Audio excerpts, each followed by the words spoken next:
Welcome to Nutrition Mission with Ansco Foods. My name is Cam Harper and I'm your host for Season 1 Beef, Lamb and Iron Man, where we have been bringing you nutrition and good health from New Zealand's finest beef and lamb. Today, we will be talking to Bevan McKinnon, an extremely accomplished triathlon performance coach, about recovery after an endurance event like Ironman or any type of exercise for that matter. Bevan is an Ironman University certified coach, Triathlon New Zealand Level 3 accredited coach, Bike NZ coach, a qualified NetFit strength and conditioning coach, and runs a triathlon coaching business called Fitter. He has coached pro triathletes to multiple Ironman and 70.3 wins and been instrumental in helping a large number of age group triathletes achieve their dream of qualifying for Kona. He has also coached both Ansco Foods ambassadors Braden Curry and Hannah Berry and hosts a podcast called Fitter Radio for the last 9 years with nutritionist Mickey Willardon. As an elite level triathlete, Bevan has won multiple races including the Age Group World Championships in Kona, ITU Long Course and the 70.3 distance. Very impressive resume. Bevan, how are you going? I'm great, mate. How are you? I'm fantastic, thank you. Now, today we're talking recovery, and from an endurance event like Ironman to really any type of high-impact exercise. And I know this is something you do spend a lot of time on with your athletes and through the work that you do. But let's go back to the basics, Bevan. Firstly, what happens to your body after an endurance event like Ironman? Well, the most obvious is the things that you can feel, which is muscular damage, so soft tissue damage. And that's the one that most athletes use as a barometer of exactly how difficult the session or the race actually was. But there are another whole host of other systems that are involved in exercise in terms of our energy stores, our endocrine system, which controls the hormones that help us exercise as such and actually do any human movement. And then there's also a neuromuscular component to fatigue, as well as a cognitive component as well. If you've done any particular event that's required motivation or concentration, then you get a bit of a brain fatigue that goes alongside that. So there's many different systems that are affected when you go for a workout or you're entered into a race. So how long, this is $1 million question really, how long should it take to recover from an event like Ironman? Well, I think, again, most athletes generally make the mistake of only using muscular soreness as a barometer for how recovered they are. And when that actually dissipates, they sort of think to themselves that they're ready to go again. But each of those systems that I mentioned before, they have different timelines in terms of recovery rates. So they're not all recovering at the same speed. And in some respects, the hormonal system and the neuromuscular system, they actually come back online a lot slower than some of the musculoskeletal patterns and the damage that's caused to those particular systems as well. So it is the $1 million question as such, but the biggest mistake I see athletes making is getting back into training too soon once the muscular soreness is dissipated. So if it's an Ironman race, for example, then I generally recommend for all my athletes, they won't see any training in their program or in training peaks for at least 2 to 3 days after the event. It's such a significant stress on the body that I advocate for complete rest. And then depending on how long they're out there, because some athletes can get these races done a lot quicker than others, but depending on how long they're out there, for the next, let's say, up to 10 days and even longer than that, 14 to 21 days, I'm still introducing them back to exercise really cautiously. We've got to remember that something like an Ironman or even a 70.3 race is a significant stress on the body, and we need to take a significant approach to recovery to navigate our way back out of that so that we are ready to train again. Because if you look at somebody like, Braden Curry, Hannah Berry, Mike Phillips, these sort of guys are at the pointy end of a race as professional athletes versus, the people that are the back of the pack legends sort of going through in 16 and a half hours. It's a heck of a void in intensity and actual ability to recover, isn't it? It is. And the reason that the professional athletes can potentially entertain getting back into formal training a lot quicker than some of the amateur athletes that are out there for longer is their chronic training load is higher. So they are actually used to that level of stress because of the type of training that they're able to do. And that could be because they're in a position to train more, but equally so, it could be that they're just genetically predisposed to be great endurance athletes. So therefore, they may be going faster, they may be going at a slightly higher intensity, but their recovery rates are a lot greater as well, because everyone's ability to recover is going to be different from individual to individual. But let's not forget that even though athletes say, well, we're going a lot slower, for every extra hour you're out there, I would suggest that it requires an extra day of recovery as a result of that. So we just have to be very mindful of the fact that we can't copy the pros. I think most age group athletes need to look at themselves as individuals. There's a lot of mood is a great indicator of how recovered you are, your sleep patterns, your brain function, all of these things that are not necessarily associated directly with muscular soreness. But ask the people around you to say, am I operating as you would expect me to? And if you're a little bit slow or sluggish or grumpy, then you certainly still need more recovery. And talking about recovery for somebody, you're saying they go back too soon. I mean, most athletes, age group athletes I'm talking here, they've got to go back, reintroduce themselves to their family, then friends and their workmates and, I don't know, the lawnmower or anything else, trying to get some of that domestic bliss going again. It's quite easy as well to do it out the other end, and that is to lose those gains that you've made. It is and it isn't really. What you've got to remember is generally an Ironman is your peak performance for the year. And fitness is not a linear progression. You can't just expect the body to keep improving and improving and improving. In any particular training cycle or any well thought out program, there's a period of stress and then there's a period of adaptation. In a race, we're building up to a race and then we need a period of recovery. We can't just expect the body to continue to grow without time and space for it to absorb the training and recover from the training. And that's the same thing for a race. As much as we feel that we're losing fitness and all that hard-earned fitness that we got going into the event, that will come back to us again, but we have to treat the body carefully. We have to have times of rejuvenation and relaxation for us to be able to then train hard again. So, one of the things is the fear of losing fitness, but one of the mantras I use is that you can lose a bit to gain a bit more in the future. Yeah. Now, we hear lots, Bevan, about fluid intake, nutrition, sleep, light exercise, ice-cold baths. What do you believe are the fundamentals of recovery, and what does a typical recovery routine look like after an endurance event? Well, you just can't go past the basics. We can be sold on all the latest gadgets and recovery modalities, and there'll be a trend out there at the moment that everyone's trying to follow. But in fact, the human body will probably recover the best if you give it the things that are just innate to life as a human. And so that's sleep and downtime, good quality sleep as well, and quantity helps the brain recover as much as the musculoskeletal system. And then nutrition and hydration. Your carbohydrate stores have been depleted, so you need to get a bit of carbs back in there so you can function properly. But, what's so vitally important is your protein intake. Most of that muscular damage needs to be repaired, and that comes from our good quality protein sources. And then our hydration status is probably going to be affected as well. So certainly, fluid intake, your protein and carbohydrate intake on top of great quality sleep and relaxation, like mental downtime.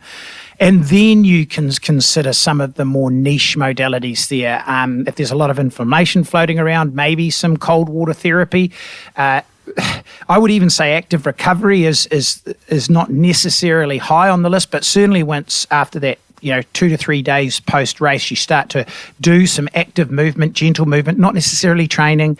You can then think of a massage, and, after that, you're thinking your recovery boots and a few other bits and pieces that are out there that are highly saleable products as such, but possibly not as important as the basics.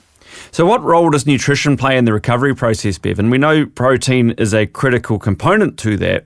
What's your approach to integrating proteins such as red meat? Oh, absolutely. Like go for your whole unprocessed, good quality protein sources. Something like the ANSCO products, absolutely perfect for that. You definitely want to make sure that you've got, just good whole unprocessed meals out there. And, keep it simple.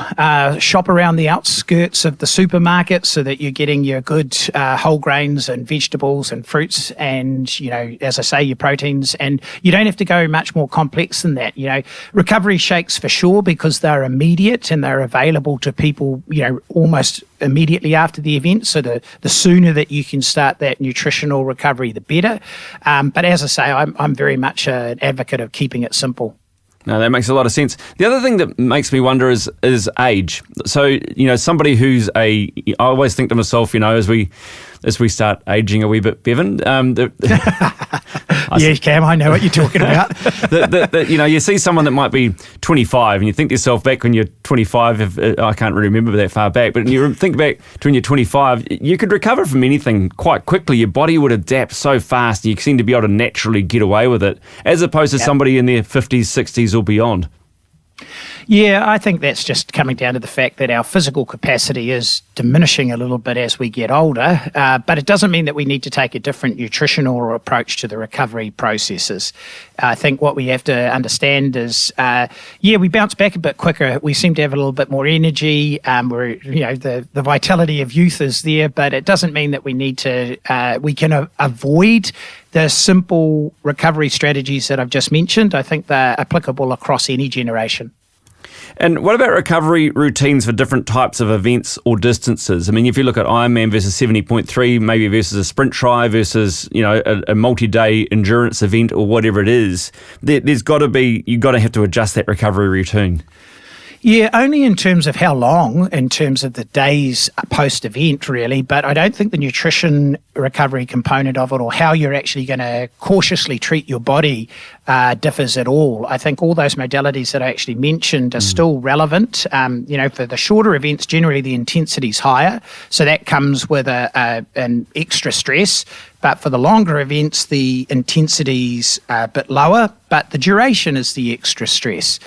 So I think what it only comes down to is how long you're going to factor in the time frames for recovery post-event. But I still maintain that the basics of sleep, hydration, and good nutrition is vitally important. And I think that's really important. What you're saying is we're all different. We're all wired differently. We all got different mental capacity and different physical capacity. So getting those basics right is just so important, as you've been talking about. Oh, absolutely. And we are so different. I mean, everyone should just stick to the basics for sure, because that's the tried and tested. But all of us will have different rates of recovery. All of us will have different capacities to work. That's what makes individuals and athletes so unique when you're coaching them. You have to work out what works for each and every one. There's no one size fits all. But what I would say from a recovery perspective is the one size that fits all is the nutrition and the hydration post-event or post-workout. And that nutrition and, like you're saying, nutrition and hydration, they are so uber important, because you do put yourself into a lot of deficit during these races, don't you? Oh, absolutely. We probably, you and I have been around this sport long enough to know that the majority of the community normalise an Ironman. To us, it's actually not that big a deal. But to those people who haven't participated in the sport, it is a huge deal. And to those who are involved in the sport, I constantly remind them that it's a huge deal. We've tried to make the fact that some athletes can go out there and be out there for, like you say, 10, 12, 14, 16 hours. And when anyone from the general public hears about that endeavour, they're absolutely blown away by it. And it's a significant stress on the body. It is such a big toll, which is why I say respect what you've done, be very proud of what you've achieved, but then treat the body as it should be post-event, and don't rush to get back into anything, because we don't normalise, don't downplay what you've just done. It's a huge toll on the body, so you need to afford it huge respect on the other side of it so that you recover from it. So with your athletes or athletes you've seen, if you get through those, you give them a few days off and they want to maintain, that active recovery. What's the balance between the active recovery along with rest and relaxation? I mean, I don't know what their recovery may be, but they go for a gentle jog or spin your legs on your trainer or go down to the pool, but they might get through a warm up and go, I'm just not feeling this. What's your approach on that? Absolutely. I think that's a great way. I would generally deter them from doing any of the swim, bike, run. Outside of swimming, maybe because of the low impact nature of it, but certainly not running. We just don't have the volumes of training in our legs to do what we would call a recovery run as such. I think running per se for the vast majority of us is still stressful. And so we're not looking for anything that is stressful in the recovery phase. So a workout is such that has any intensity in it, stay well clear of that. The barometer is if you are going to choose something like cycling or swimming, within the first 5 to 10 minutes, if you feel rubbish, then can it. Go find something else to do. Go for a gentle walk. Reconnect with the people around you that have supported you to this event. I think that's really, really important. I think it's vitally important to pay back because you've probably had to sacrifice a lot, and the people around you have had to sacrifice a lot for you to get to one of these events. So it's don't rush. Take things slowly. And when we talk gentle exercise, don't think of it being moving your fitness forward or holding on to what you're fearing of losing. I think it's just gentle movement in nature. I think it's great to get outdoors, get some sunlight, get some fresh air, and, decompress as such. So as you mentioned before, I think it's important. If you do want to start to test whether your body's ready to train again, then give yourself like a 5 to 10 minute window at the beginning of the session, because I know a lot of athletes, when I've worked with them, they tell me they're ready to go. And I always see like almost a second slump after an Ironman. Mm-hmm. Certainly the first 2 to 3 days, everyone's feeling quite tired and moving slowly. But then I sometimes see between 7 to 10 days, almost like a second slump that occurs. I think if you're feeling bad within your first few workouts back, then choose to make it very easy or choose another mode of exercise and just wait till your body gives you the signs that you're ready to go again. And it's interesting you mentioned that, because that mental and emotional recovery, I mean, after an Ironman, you feel like you've got the brain fog for a long time afterwards. And so balancing that, or that approach to mental and emotional recovery, is tough, isn't it? For age group athletes or anybody in that sphere. Oh, let me tell you, I am not to pull comparisons from when I was an athlete, but I remember going to Kona, and I won my age group in Kona, and I was an arsehole after that event for you're probably nearly 2 weeks. And I remember the first time I went to Kona years and years prior to that, I was horrific to be around for a couple of weeks. And, say, for example, having great success at a race like Kona and still being in a bad mood shows you how tough that event is, and any Ironman is.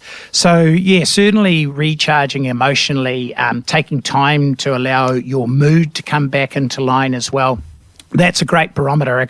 A good friend of mine, Dr. Matt Brick, world duathlon champion out of New Zealand, he said, if you meet more than 3 arseholes in a day, then it's probably you more than it is them.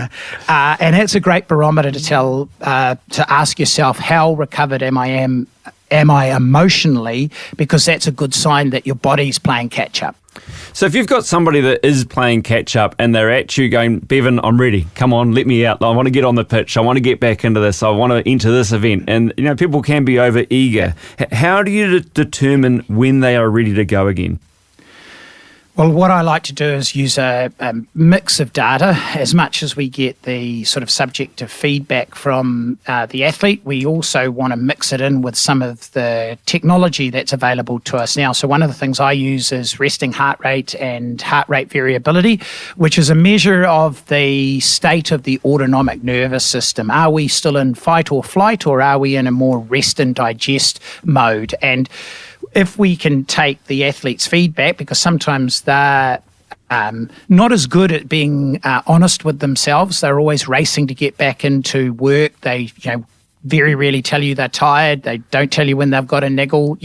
They're always wanting to get back earlier than the coaches. But I think if you can use some of that honest communication with the athlete along with some of the data that I've mentioned, resting heart rate in the morning, heart rate variability, to see whether they're actually rested and in a relaxed state, that will help go a long way for you to make a really good decision as to when they're ready to go again.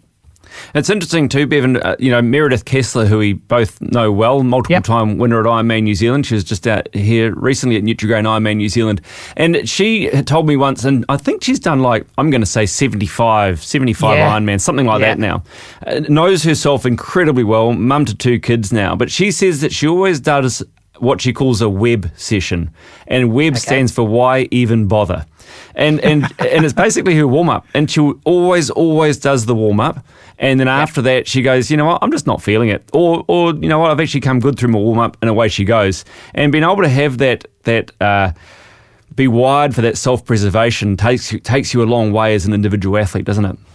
Oh, absolutely. And I think it takes a few years to get to that point as well. And that's where good coaches come into play as well. They help educate the athlete that, we don't have to be perfect every single day. The body oscillates through being ready, being less ready, being ready, being less ready.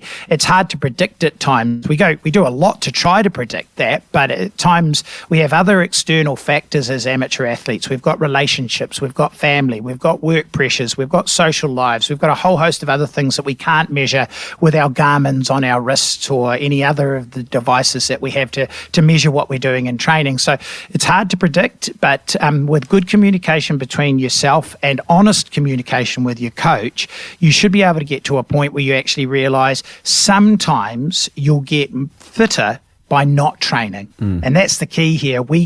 Most of our adaptation occurs in the time between workouts. So when we understand that, we can actually become more confident with applying recovery, knowing that it's only the time when our body is growing stronger. So recovery is when we get better. Training is when we stress ourselves, and when an athlete appreciates that and understands that, then they become more relaxed about taking time off from training in order to have that adaptation occur. Now, March 2024 will be here in a hot minute, Bevan, let's be honest, and Ironman New Zealand will be on our doorstep very quickly. So what would a competitor need to start doing or thinking about as they prepare for that race? I think the key thing is getting buy-in from friends and family, because it's an incredibly selfish pursuit at time that does need more than, it takes a village to get people there. So I think firstly, they have to really look at what it's going to take and when their peak training weeks are going to actually occur, and really alert everyone around them as to when that's going to be, because they're not going to be normal people through that phase. There's a heavy fatigue associated with training for an Ironman, and as much as the athlete thinks they're fine during that, it's more the people on the outside that can tell them whether they're fine or not. So I really do think that being able to block out the periods of the year when they feel them or their coaches can help them understand when they're going to be most at need of support from their close loved ones and people that are associated with this build up to New Zealand Ironman. And then start early. Don't leave it till the last minute.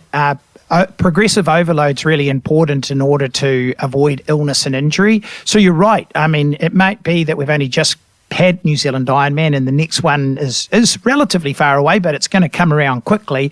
But now is the time that you should be thinking about what you're going to do in terms of your preparation, so that week on week you can just gradually increase the training load so that it doesn't come all as one shock later in the year. And lastly, I would encourage people to find one of the really great coaches that are available around New Zealand to give them some structure and some guidance, and to be a sounding board for their build up to March 2024. That's awesome, Bevan. Thank you very much. Now, finally, we always end these episodes with a sprint finish, and I know you're a fan of those. So I'm going to ask you a few questions, and you have to answer the first thing that comes to mind. Is that all good with you?